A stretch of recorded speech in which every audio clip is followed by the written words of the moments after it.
جو قرآن کریم کے اندر یہ موجود ہے۔ اسی طرح قرآن کی روشنی میں ہی اگر ہم ایک اور مقام پر دیکھیں، حضرت شعیب علیہ السلام کے مہمان بنتے ہیں حضرت موسیٰ علیہ السلام، جب یہ بنی اسرائیل سے نکل کر وہاں پر تشریف لے جاتے ہیں تو حضرت شعیب علیہ السلام کی 2 صاحبزادیاں کنویں کے اوپر موجود ہیں اور سارے مرد کنویں پر پانی نکال رہے ہیں، جانوروں کو پلا رہے ہیں، اور یہ 2 صاحبزادیاں جو ہیں شہزادیاں سائڈ پر کھڑی ہیں۔ یہ آگے بڑھے اور انہوں نے کنویں سے پانی نکالا اور پانی نکال کر ان شہزادیوں کی بکریوں کو پلایا۔ وہ گھر جاتی ہیں اور گھر جا کر اپنے والد محترم کو بتاتی ہیں، تو حضرت شعیب علیہ السلام نے فرمایا لگتا ہے کہ یہ بندہ مسافر ہے، ہمیں چاہیے کہ اس کا اکرام کریں، اس کی میزبانی کریں، آپ جائیں اور ان کو بلا کر لیں۔ آپ اپنی صاحبزادی کو بھیجتے ہیں، وہ آتی ہیں اور وہ آپ کو لے کر جاتی ہیں کہ میرے والد محترم چاہتے ہیں کہ وہ آپ کو اپنا مہمان بنائیں۔ تو حضرت موسیٰ علیہ السلام مہمان بنتے ہیں اور مہمانی کے طور پر ایک تو اجرت جو ہے جو آپ نے میری صاحبزادیوں کی عزت کی اور آپ نے ان کی بکریوں کے پانی پلانے کا سبب آپ بنے، تو اس پر آپ کا شکریہ، ہم چاہتے ہیں ہم آپ کو مہمان بنائیں۔ مہمان بنایا گیا۔ قصہ مختصر یہ کہ اس مہمانی کا ذکر بھی اللہ تعالیٰ نے قرآن کریم کے اندر اس کو ذکر فرمایا ہے۔ اور اگر ہم احادیث مبارکہ کی روشنی میں مہمان کی میزبانی اور مہمان کی تکریم کے حوالے سے دیکھیں، اللہ کے محبوب کریم علیہ السلام کی بارگاہ میں ایک صحابی حاضر ہوتے ہیں اور وہ بھوکے ہیں۔ سرکار علیہ السلام نے ارشاد فرمایا، اعلان فرمایا صحابہ کے اندر، بلکہ آپ کو بھیجا، اپنے مہمان کو بھیجا کہ جائیں میرے گھر اور گھر جا کر آپ میری طرف مہمان ہیں، اور اپنی ازواج کی طرف پیغام بھجوایا کہ بھی مہمان کی تکریم کی جائے۔ تو ازواج مطہرات نے یہ جواب بھجوایا کہ حضور گھر میں پانی کے سوا کچھ بھی نہیں۔ یہ بھی ہمارے لیے سبق تھا، یہ ہمارے لیے سبق تھا۔ سرکار علیہ السلام نے خود ارشاد فرمایا تھا کہ میں اگر چاہوں تو یہ مکہ کے پہاڑ سونا بن کے جو ہے وہ میرے پیچھے چلیں، اور آج انہی پہاڑوں میں سے سونا نکل رہا ہے۔ تو نبی علیہ السلام کی یہ فقر اور فاقہ جو تھا یہ اختیاری تھا۔ تو نبی علیہ السلام نے جب یہ جواب سنا کہ پانی کے سوا کچھ نہیں، پھر سرکار نے اناؤنس فرمایا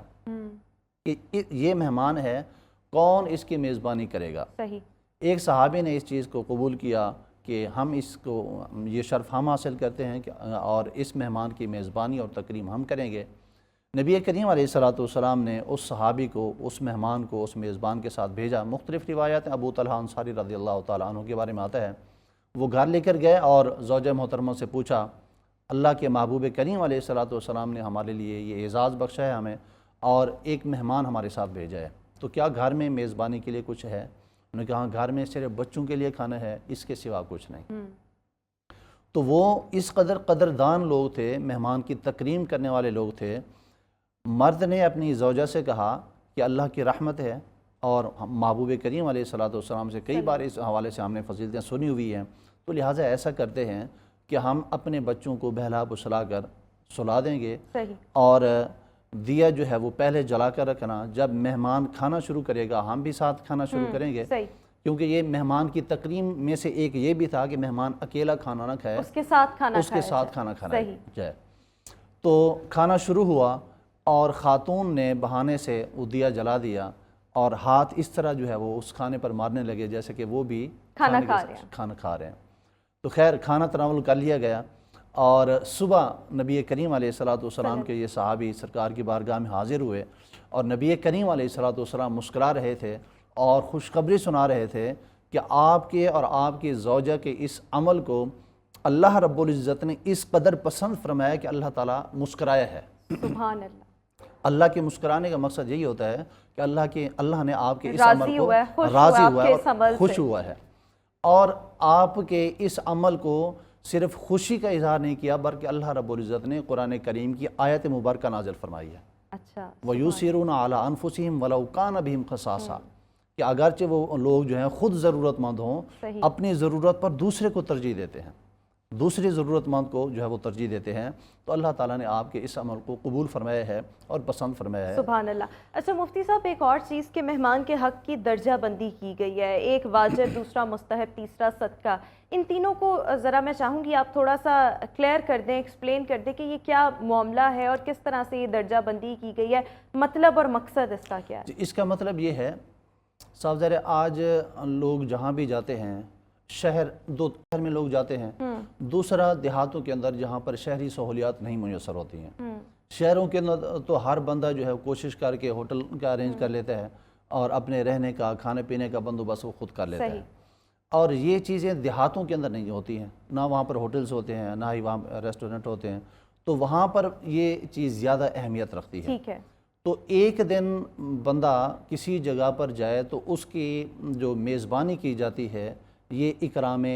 مہمان ہوتا ہے، صحیح، اور 3 دن تک جو ہے یہ میزبانی ہوتی ہے۔ پہلا دن اکرام کا ہے اور 3 دن اس کی میزبانی ہے۔ اس کے بعد جو ہے اگر کوئی کھلے دل سے کرتا ہے تو یہ اس کا صدقہ ہے، ٹھیک ہے، تو سرکار علیہ اگر آپ 3 دن سے زیادہ رہیں تو پھر صدقہ ہے اس کا، پھر صدقہ ہے۔ لیکن سرکار علیہ السلام نے یہ فرمایا کہ کوئی بھی بندہ جب کسی کی ہاں مہمان بنے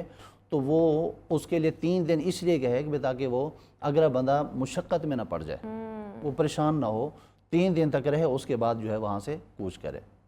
بالکل ٹھیک ہے۔ تو ایک دن جو ہے وہ مہمان کی میزبانی ہے اور 3 دن تک جو اس کی تکریم ہے، اور اس کے بعد جو ہے مہمان کو چاہیے کہ وہاں سے کوچ کرنے کی کوشش۔ بالکل ٹھیک ہو گیا، یعنی کہ ہم اسے یہ کہہ سکتے ہیں کہ اگر تو کوئی خوش دلی سے آپ کو اپنے گھر میں رکھ رہا ہے تو پھر آپ اپنا سٹے جو ہے اس کو لمبا کر سکتے ہیں، ورنہ کہ 3 دن ہی آپ کو کسی کو زحمت دینی چاہیے۔ لیکن چلیں ٹھیک ہے، ہم جب کسی کے گھر بھی مہمان جاتے ہیں تو ہم محاورتاً یا ویسے ہی کہہ رہے ہوتے ہیں فارمیلٹی کے لیے کہ ہم نے آپ کو زحمت دی، یا وہ ایک لائٹر نوٹ پر یہ بات کی جاتی ہے۔ لیکن اگر ہم آج کل کے معاشرے میں دیکھیں تو مہمانوں کو جینوئنلی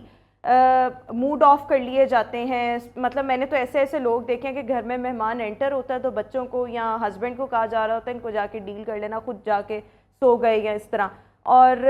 مطلب زحمت سمجھا جا رہا ہوتا ہے۔ تو ایسے لوگوں کے لیے کیا حکم ہے، اور آپ کو کیا لگتا ہے، آپ کا مشاہدہ کیا کہتا ہے کہ کیوں مہمانوں کو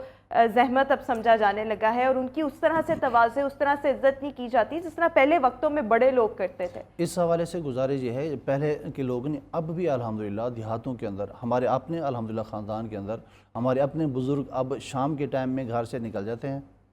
اور شہر میں خاص طور پر لاریہ ڈے اور اس طرح کے ہوٹلز وغیرہ جو ہوتے ہیں وہاں پر جا کر دیکھتے ہیں، کوئی بھی باہر سے آیا ہوا مہمان ہو تو اس کو لے آتے ہیں۔ اچھا، تو اب بھی الحمدللہ یہ تو ثواب ہے۔ ایک تو ہم ان مہمانوں کا ذکر کریں جو آپ کے رشتہ دار ہیں، جو آپ کے دوست احباب ہیں، آپ کے کلوزڈ ون ہیں، جو آپ کے گھر آتے ہیں، آپ کو ان کے لیے کھانا بنانا پڑتا ہے یا ان کو آپ چائے وغیرہ پوچھتے ہیں۔ یہاں پر ان مہمانوں کا بھی تذکرہ ہے جو پردیسی ہیں، جو دوسرے شہروں سے آ رہے ہیں، تو ان کا کیا مطلب، ان کی جب آپ خدمت کرتے ہیں تو کیا یہ ثواب بڑھ جاتا ہے؟ بالکل بڑھ جاتا ہے۔ اور جو آپ نے بات کی کہ لوگ موڈ آف کر لیتے ہیں، اس حوالے سے ایک تو دین سے دوری ہے، دوسری چیز اللہ پر توکل نہیں ہے،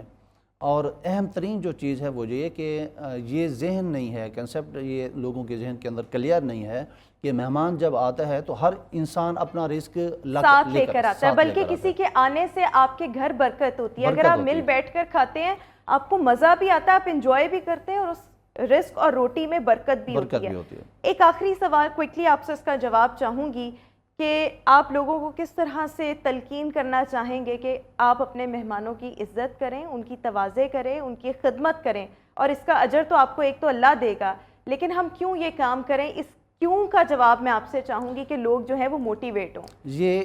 اس لیے ہمیں کرنا چاہیے کہ حالات بدلنے میں کوئی وقت نہیں لگتا۔ آج کتنے سارے لوگ ہیں کہ جو پہلے دینے والے تھے اب لینے والے ہیں۔ بالکل۔ تو آج اگر ہم دینے والے ہیں تو ہم اس دینے کو مزید دینے والے ہاتھ، ہم اپنے ہاتھوں کو دینے والا ہاتھ رکھیں، اللہ تعالیٰ ہمارے رزق کے اندر مزید وسعتیں عطا فرمائے گا۔ تو جو بانٹتے ہیں اللہ تعالیٰ ان کو مزید وسعت دیتے ہیں، اور جو اپنے ہاتھ کو تنگ کرتے ہیں وہ تنگ ہی ہوتے ہیں، ان کا ہاتھ تنگ ہو جاتا ہے، اور جو جتنی تیر میر کرتے ہیں، جو جتنی چھان بین کرتے ہیں، جو جتنی کیلکولیشنز کے ساتھ چل رہے ہوتے ہیں کہ ہم کسی کے گھر گئے تھے، اس نے ہمیں کیا پوچھا تھا، ہم بھی اس کو ایسے ہی ڈیل کریں گے یا اس سے بھی برا کریں گے، تو وہ آپ کو نہیں پتا ہوتا کہ آپ کا کون سا عمل جو ہے وہ اللہ کو ناپسند گزرے۔ اور دوسرا یہ کہ یہ اپنے ظرف کی بات ہوتی ہے، تو جہاں پر ظرف کی بات ہوتی ہے، اگر کسی نے برائی کی یا آپ کے ساتھ برا بیہیو کیا، اگر آپ اچھا کریں گے تو یہ آپ کی اچھائی ہے، یہ آپ کا ظرف ہے۔ سو مہمان کی عزت اور تکریم ویسے بھی بہت ضروری ہے، ساتھ ہی ساتھ ہمارے دین نے اس کا حکم دیا، اللہ نے اس کا حکم دیا ہے، نبی پاک صلی اللہ علیہ وآلہ وسلم نے اس کی تلقین کی ہے۔ سو مہمان کی عزت، تکریم، اس کی خدمت جو ہے وہ ہم سب کا ہر مسلمان کا فرض ہے۔ بہت شکریہ مفتی محمد احمد سعیدی صاحب ہمارے ساتھ آج شو میں موجود تھے۔ ویورز اسی کے ساتھ ہی ہمارا آج کا شو اپنے اختتام کو پہنچا۔ انشاءاللہ آپ سے ملاقات کریں گے اپنے نیکسٹ پروگرام میں۔ اپنا بہت سا خیال رکھیے گا، ویکنڈ کو اچھے طریقے سے انجوائے کیجیے گا، پروڈکٹیو آپ کا ویکنڈ ہونا چاہیے، اور کچھ نہ کچھ ایسا کریں کہ آپ اپنے لیے بھی وقت نکالیں ان مشکل حالات میں سے، یا جو مشکل ٹائم بھی چل رہا ہے، ہر طرف افراتفری ہے، سو وقت اپنے لیے نکالنا، خود کو ریلیکس کرنا، خود کو کام کرنا، خود کو پیسفل کرنا، دس از ویری امپورٹنٹ۔ سو اپنا ویکنڈ بہت اچھے طریقے کے ساتھ گزاریے گا۔ انشاءاللہ اب آپ سے ملاقات ہوگی منڈے کو۔ مجھے دیجیے اجازت، اللہ حافظ۔